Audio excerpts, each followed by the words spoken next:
Chapter 4. Transcendental Knowledge. The personality of Godhead, Lord Sri Krishna, said, I instructed this imperishable science of yoga to the sun god, Vivishwan, and Vivishwan instructed it to Manu, the father of mankind, and Manu in turn instructed it to Ikshvaku.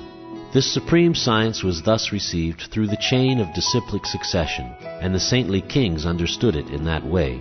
But in due course of time the succession was broken, and therefore the science as it is appears to be lost. That very ancient science of the relationship with the Supreme is today told by me to you, because you are my devotee as well as my friend, and can therefore understand the transcendental mystery of this science. Arjuna said, The sun god Vivishwan is senior by birth to you. How am I to understand that in the beginning you instructed this science to him? The personality of Godhead said, Many births both you and I have passed. I can remember all of them, but you cannot, O subduer of the enemy.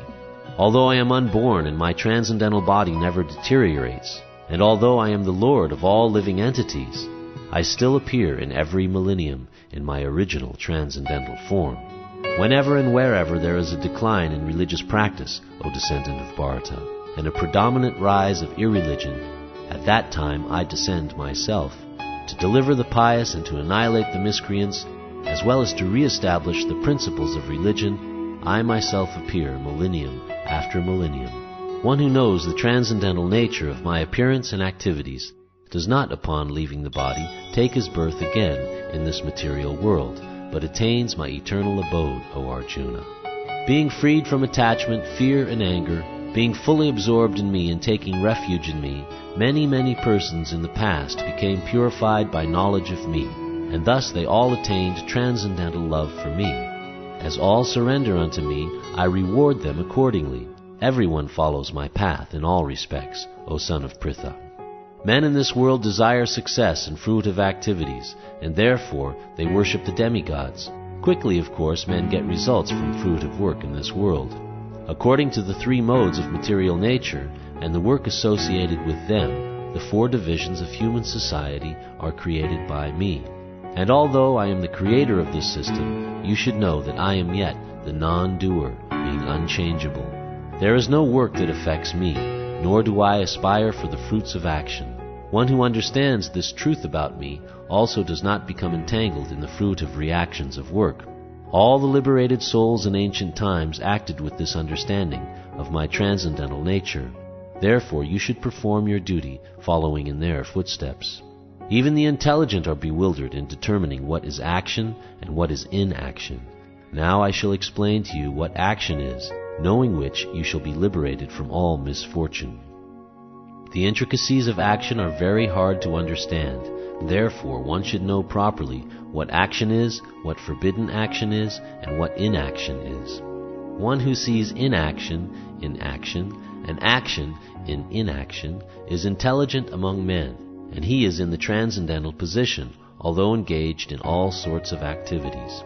One who is understood to be in full knowledge, whose every endeavor is devoid of desire for sense gratification. He is said by sages to be a worker for whom the reactions of work have been burned up by the fire of perfect knowledge. Abandoning all attachment to the results of his activities, ever satisfied and independent, he performs no fruitive action, although engaged in all kinds of undertakings.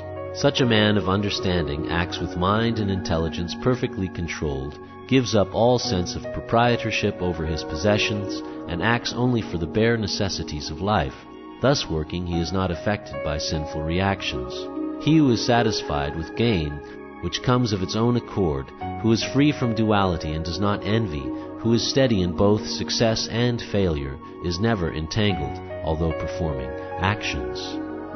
The work of a man who is unattached to the modes of material nature, and who is fully situated in transcendental knowledge, merges entirely into transcendence. A person who is fully absorbed in Krishna consciousness is sure to attain the spiritual kingdom, because of his full contribution to spiritual activities, in which the consummation is absolute and that which is offered is of the same spiritual nature. Some yogis perfectly worship the demigods by offering different sacrifices to them, and some of them offer sacrifices in the fire of the Supreme Brahman. Some, the unadulterated brahmacharis, sacrifice the hearing process and the senses in the fire of mental control, and others, the regulated householders, sacrifice the objects of the senses in the fire of the senses. Others, who are interested in achieving self-realization through control of the mind and senses, offer the functions of all the senses and of the life breath as oblations into the fire of the controlled mind. Having accepted strict vows, some become enlightened by sacrificing their possessions, and others by performing severe austerities, by practicing the yoga of eightfold mysticism, or by studying the Vedas to advance in transcendental knowledge. Still others, who are inclined to the process of breath restraint to remain in trance, practice by offering the movement of the outgoing breath into the incoming, and the incoming breath into the outgoing, and thus at last remain in trance, stopping all breathing. Others, curtailing the eating process, offer the outgoing breath into itself as a sacrifice. All these performers who know the meaning of sacrifice become cleansed of sinful reactions, and having tasted the nectar of the results of sacrifices, they advance toward the supreme eternal atmosphere. O best of the Kuru dynasty, without sacrifice one can never live happily on this planet or in this life. What then of the next? All these different types of sacrifice are approved by the Vedas, and all of them are born of different types of work. Knowing them as such, you will become liberated. O chastiser of the enemy, the sacrifice performed in knowledge is better than the mere sacrifice of material possessions. After all, O son of Pritha, all sacrifices of work culminate in transcendental knowledge. Just try to learn the truth by approaching a spiritual master. Inquire from him submissively, and render service unto him. The self-realized souls can impart knowledge unto you because they have seen the truth. Having obtained real knowledge from a self-realized soul, you will never fall again into such illusion. For by this knowledge you will see that all living beings are but part of the Supreme, or in other words, that they are mine. Even if you are considered to be the most sinful of all sinners, when you are situated in the boat of transcendental knowledge, you will be able to cross over the ocean of miseries. As a blazing fire turns firewood to ashes, O Arjuna, so does the fire of knowledge burn to ashes all reactions to material activities. In this world there is nothing so sublime and pure as transcendental knowledge. Such knowledge is the mature fruit of all mysticism, and one who has become accomplished in the practice of devotional service enjoys this knowledge within himself in due course of time.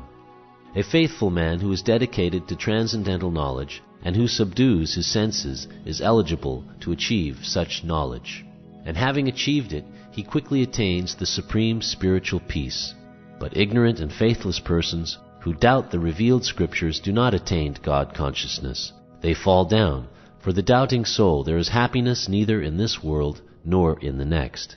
One who acts in devotional service, renouncing the fruits of his actions, and whose doubts have been destroyed by transcendental knowledge, is situated factually in the self. Thus he is not bound by the reactions of work, O conqueror of riches. Therefore the doubts which have arisen in your heart out of ignorance should be slashed by the weapon of knowledge. Armed with yoga, O Bharata, stand and fight.